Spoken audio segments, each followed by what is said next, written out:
পশ্চিমবাংলায় গুলি চালানো এটা নতুন নাকি? রাস্তাঘাটে কলকাতার বুকে রোজ গুলি চলছে, বোম ফাটছে, সেটা এগুলো সয়ে গেছে। খুন, ধর্ষণ, গুলি, বন্দুক, বোম, কারখানা, এগুলো পশ্চিমবাংলার সাধারণ ঘটনা হয়ে গেছে। এগুলোই কুটির শিল্প আমাদের এখানে। মানুষ খুব একটা প্রভাবিত হয় না। আইন শৃঙ্খলা যেখানে নেই, দুষ্কৃতকারীরা যেখানে পার্টি আর সরকার চালায়, সেখানে এর বেশি কিছু আশা করা যায় না। রাজ্যে রাজ্যে যেখানে আইন শৃঙ্খলা খুব কড়া হয়েছে, আমাদের পাশের রাজ্য বিহারে, উত্তরপ্রদেশে এক সময় 20-30 সাল 15 বছর আগে সেখানে জঙ্গল রাজ ছিল। তো ওখানে সরকার পরিবর্তন হতেই বিজেপি সরকার আসতেই সমস্ত মাফিয়া, গুন্ডা, দুষ্কৃতকারীরা পালিয়ে পশ্চিমবাংলায় ঘাঁটি গেড়েছে। আর এখানে যে সরকার আছে সে হচ্ছে এই দুষ্কৃতকারীদের বন্ধু সরকার। বাংলাদেশের উগ্রপন্থী হোক, নেপাল থেকে হোক, বা উত্তর পূর্বের বা পাঞ্জাবের গ্যাংস্টার, সব পশ্চিমবাংলায় আড্ডা। আর এখানে নিশ্চিন্তে থাকে, এখানে কেউ গায়ে হাত দেয়, কোনো সিস্টেম নেই এখানে। শিক্ষা ব্যবস্থা, স্বাস্থ্য ব্যবস্থা আর প্রশাসন সবই ভেঙে পড়েছে। এই সরকার এখন সেলাইনে চলছে, সময় গুনছে 1-1.5 বছর কীভাবে কাটাবে। এমন সমস্ত ঘটনা ঘটছে, হৃদয় বিদারক ঘটনা। মহিলাদের কোনো সুরক্ষা নেই, বাচ্চাদের কোনো ভবিষ্যৎ নেই, চিকিৎসার, বয়স্কদের কোনো ব্যবস্থা নেই। এটা একটা দুটো ঘটনা সামনে আসছে, আমরা বিচলিত হই, কিন্তু এটা প্রতিনিয়ত ঘটছে। দেওয়া উচিত টিএমসির এই জুনিয়র ডাক্তারদের, কমপক্ষে ওনারা আন্দোলন করেছিল বলে পার্টির লোকেরা কামাবার সুযোগ পেল। নাহলে 1.5 লাখ টাকা 1 লাখ টাকা কী করে সিসিটিভি লাগে আমরা তো জানি না। এখন বাড়ি বাড়িতে, দোকানে দোকানে সিসিটিভি লেগে আছে, রাস্তায় রাস্তায় লেগে আছে। এর আগে রাজ্য সরকার বিভিন্ন জায়গায় রাস্তায় লাগিয়েছিল, সেগুলো একটাও চলে না, হসপিটালে চলে না। তো তারই একটা নমুনা আবার দেখা যাচ্ছে। আমি অবাক হয়ে যাচ্ছি যে এত বড় আন্দোলন হলো শৌচালয় আর সিসিটিভির জন্য, সেটাই লাগেনি এখন।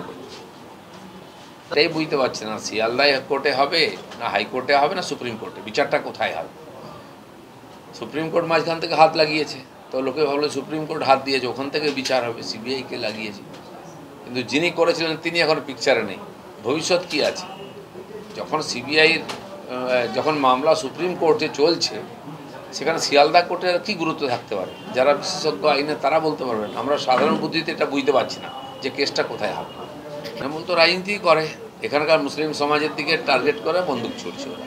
কল্যাণ ব্যানার্জির নাটক ইত্যাদি ড্রামা, সেগুলো এর জন্যই 370 ধারা বয়কট করেছে ওরা, সিএ বয়কট করেছে। তা থেকে হয়নি, কেন্দ্র সরকার ঠিক করেছে।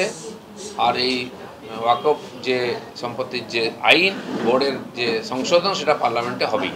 তাদের টিএমসি যাক না যাক কিছু, তাতে আর বেশি ফারাক পড়বে না। সন্ত্রাস হবে এটা আমরা ধরেই নিই, আর হবেও।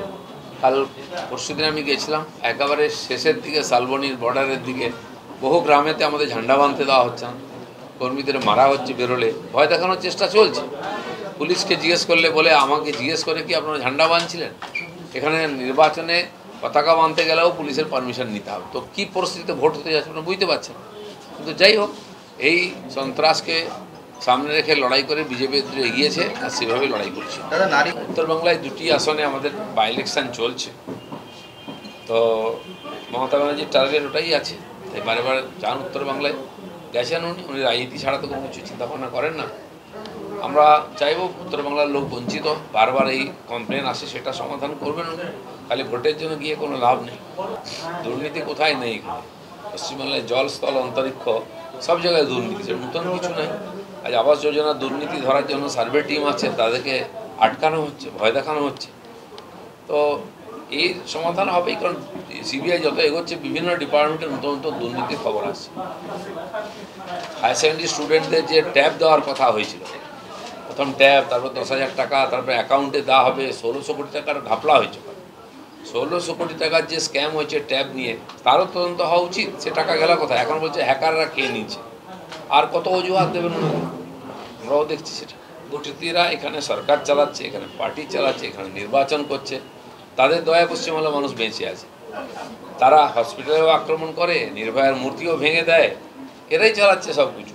আর টিএমসিও ওদের হাতের মধ্যে চলে গেছে, সরকারটাও ওদের হাতের মধ্যে চলে গেছে। শেষ বছরে আর ভোটার হয়, আমরা চাইছি 18 বছরের উপরে যারা আছেন নাগরিক সবাই সদস্য হন। আর নতুন ভোটাররা এখন মোদিজির সঙ্গে, বিজেপির সঙ্গেই আছেন। তারা সোশ্যাল মিডিয়াতে তারাই প্রচার করেন। তো তাদেরকে আমরা পার্টির সদস্য করে আমাদের পরিবারে যুক্ত করতে চাই। সেই জন্য পার্টি বিশেষভাবে জোর দিয়েছে, যাতে যুবক যুবতীরা আমাদের ব্যাপার।